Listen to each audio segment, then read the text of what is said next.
All of my good days outweigh my bad days, and I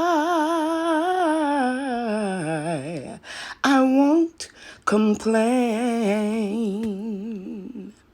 Hey everybody, Lady Cheryl here, and I want to welcome you to my YouTube channel. In this episode, I'm going to be talking about how I prune my tomatoes at the bottom, close to the ground, so that I can get some air to circulate through there and get the sun in, and the reasons why I do that. And then, I've been telling you guys that I'm not doing all that major editing to my videos anymore, so I'm making them blog style, so there are going to be some mistakes, grammar mistakes, mispronounced words, but I'm not going to even edit it, okay?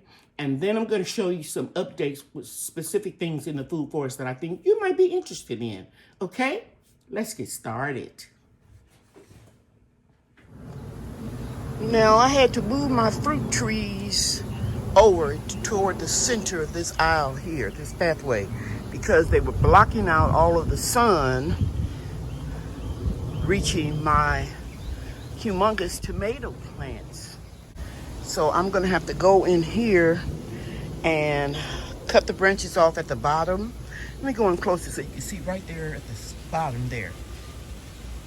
See some yellowing or brown leaves? I gotta get some air circulating in there. Hopefully I'll get a chance to work on this area here, pulling up some of the tomato branches, tying them to the stakes, even putting more stakes in here if I have to. Okay guys, it's Monday morning, and what I'm doing now is I'm taking these zip ties and I'm zip tying the tomato branches that were all in the walkway. I'm tying them to the tomato cages. As you can see, I did here and over here. I'm going to clean out all of that and make air go straight through there, so these tomatoes can get ripe within the next 3 weeks. Okay, I hope you can see that. I'm gonna pick this up and go all the way down here where you can see right here I put a zip tie, another zip tie. I'm gonna come back and show you when I finish the whole row. Okay, so that looks much better. Nothing is in the pathway. Okay, and I'm gonna step over here in the pathway. I think, yeah, you can see it better now. You can even see the society garlic on the outskirts of the bed. And that bag of mulch right there, I will spread it right in here. I'm not worrying about the leaves or branches of the tomato plants that I'm going to prune, but I'm going to get in here real close so that you can see. I'm going to clean all of that out right now so it can have air to go all the way through to the other side. And then I'll work on the other side, but I'll be back to show you what the pathway looks like when I put the mulch down and prune a lot of the branches at the bottom of the plants. Okay, so I'm a little out of breath, but that's all right. I have the mulch spread. I got my little stool here, and now I'm going to take my pruners and I'm going to clean up all around the bottom of this bed.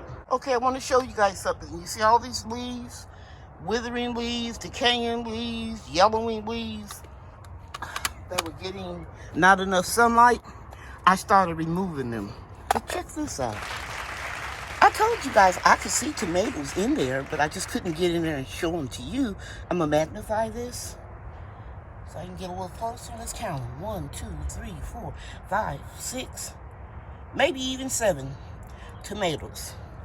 I have to get some light, which will help create photosynthesis, which will allow the tomatoes to continue to grow and ripen. And if you don't clear the decaying leaves, it can turn into a serious infection in your plants. So that's why I'm doing this, okay?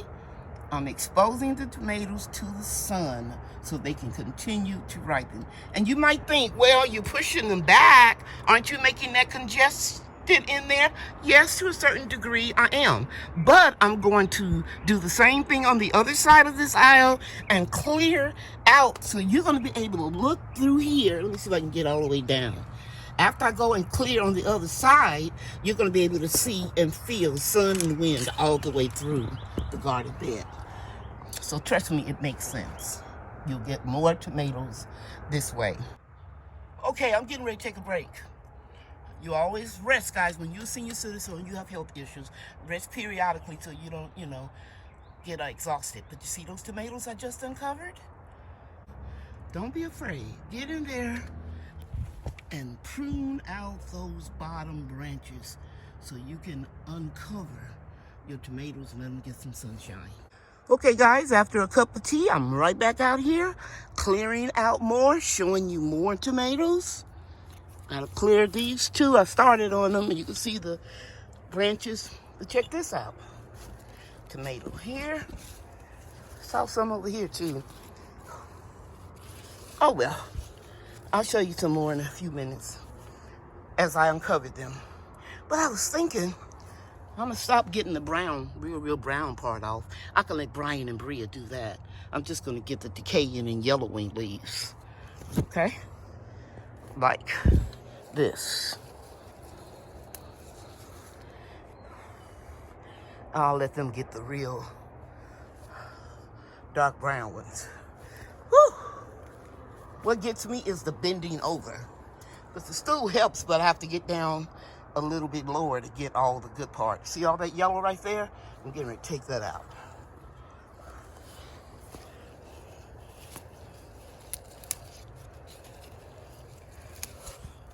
Sometimes you can just pinch it off. See tomatoes? Sometimes you can just pinch it off, and sometimes you have to snip it off. But they're going to jump with growth now that I'm getting them some more sun. Uh-oh. Sorry about the breathing hard.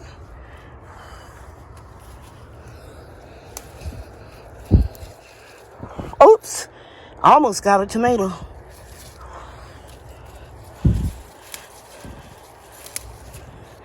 You gotta be careful. There's another one down there. Two right there. And one right here. See, these are on the vine now. So all they gotta do is just keep growing bigger and bigger and ripening. You guys know I downsized. Because I had 2 8x4 beds right in here. One here and then one in here. But the trees keep getting bigger, so I had to downsize on the tomatoes. And if you didn't know, with kidney disease, you're not supposed to eat a lot of tomatoes anyway. Okay? Now I have a lot still canned from last year and the year before. So I'll be back after another break. That's how you do this, guys. If you are a senior citizen, I'll be 68 in less than a month and a half. If you have health issues, you can still enjoy life and do what you'd like to do. You just have to work smart and not hard, and always rest when you feel winded, like I am right now. But I'm still gonna get this done. Okay, so I'm not gonna come back and show you anymore on this side. Let me walk around to the other side. And after another break, you can see where I've been tying the branches up and securing them. But I'm gonna clean up all down here. I've already made a start. I'm working on the other side now, and you can clearly see, now you can see straight through there. And I believe this is my 100 black cherry tomatoes. I'm sure it is. The name tags have faded. And I was just thinking about something I didn't share with you, in case you're new to my channel, why it is so important for me to get as many tomatoes as I can by the 2nd or 3rd week in June. And that is because once the temperature goes over 85 degrees, the flowers won't bloom anymore. So everything on the vine needs to be ripened, and I normally pull all my tomatoes by the second week in June and let them ripen, the rest of them in the house, because it just gets so hot. And then the squirrels and birds will start pecking on them, eating on them, not really for the tomatoes, but for the juice, because it's so hot in North Texas during that time of the year. So yeah, that is the plan. That's why I'm clearing out as much as I can to let that air circulate. And I can feel it. It's a little cooler today because it's supposed to rain. In fact, it was supposed to rain for the last 2 days. We haven't got a drop yet. But so I'm trying to take advantage of this cooler weather and get a lot of this work done before it rains. As you can see here, I'm taking the yellow part out, and then, as I said earlier, I'll let Brian and Bria get that little decaying part. Okay? All right, I'll be back when I take a walk around the complete bed to show you both sides and the front and the back. Okay, guys, I'm at the front of the galvanized raised garden bed, and I pruned everything that you see down here from the left side of this garden bed, and you can see now that I have revealed tomatoes, and I'm just going down real slow to let you see. And I even accidentally broke one, and there are tomatoes in here. I noticed something I want to share with you. I saw a little powdery white mildew, like right here. I hope you can see that good, and I'll spray either peroxide, yeah, you can see it good right here, peroxide and water, or milk and water. I'll try that first. I got just a little bit more pruning to do right in here, and you can see these tomatoes growing over here. Now I can walk all the way around. Let me walk out. And this is on the other side of the bed.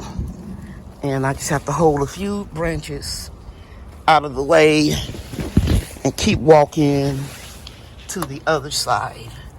Okay? And I'll put some mulch down on the other side too. So I hope I shared something with you. Just a couple of main points. Your plants are going to get a lot of sunlight at the top. But if you have them too congested, they won't get sunlight at the bottom, and it's vital, and they need it really bad. Okay? And so you do what you have to do, even if you have to sacrifice some tomatoes along the way. My peppers are doing real good. I'm just sharing them with you. I need to get out here and do another major pepper harvest, as you can see. My grandkids love my peppers. And here are some of the zinnias that I sent seeds to you all that requested them. And I showed a few pictures of my mimosa tree. Now you can see why I planted it. Not so much for medicinal purposes, but because of the beauty and the fact that hummingbirds are my favorite bird, and they are attracted to this flower, as well as a lot of butterflies and bees. So, like I said, I share pictures, but I want y'all to see it. It's over 25 feet high. It's a very, very rewarding feeling when you take a little tiny seed and grow something like this. So I am very, very happy. The pears are getting big. And one more thing, I probably will do a video next week of the purple cone flowers, echinacea. You can see they're all heading up. See them? It's going to be so beautiful. These have been coming back for about 6 years, I think. And then there's some zinnias. I just threw a lot of seeds down here to see what will happen. Okay. So that's it. Lady Cheryl signing off. Somebody mentioned roselle seeds. It's going to take a while for me to get some of these seed pods, but I will be sending them to you all. But all you have to do is ask me and I'll send them. Okie dokie. Bye now. Bria and I are getting this order ready so that we can ship it. And we always take pride in our orders. Right, Bria? Yes. Okay. Bye, everybody. Bye. Thanks for watching.